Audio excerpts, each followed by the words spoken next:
For today's video mga kapares, ito na nga yung ulam na uulit-ulitin at bukod sa matipid sa budget ay masarap pa. Sa halagang 100 pesos ay sulit na rin at ito nga ay sinimulan ko na nga yung ating tokwang hiwa-hiwain para dumami at saka na natin yung prinito.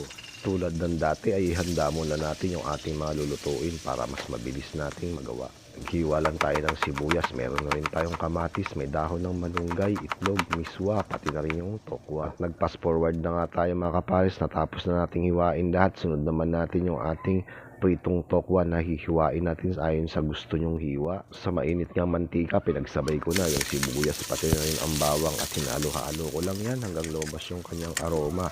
Naglagay na rin ako ng kamatis at gisahin natin hanggang sa lumambot.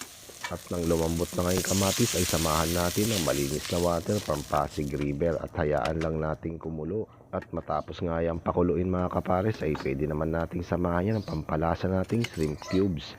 At naglagay rin tayo ng isang kutsarang patis pati na rin ang pamintang durog. At mabilis lang tong lutuin mga kapares kaya hinalo-halo ko lang yan hanggang sa mahilo. Saka naman natin yan tinakpan at pinakuluan ulit at makalipas nga ang ilang minuto ay nilagay na rin natin yung ating 2 pack ng miswa.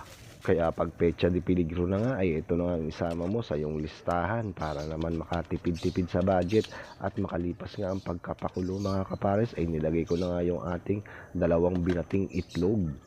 At saka ko naman nilagay yung ating hiniwa-hiwan tokwa pati na rin ang pinali nating dahon ng malunggay. At saka ko naman yan nilaglagan ng 2 sili.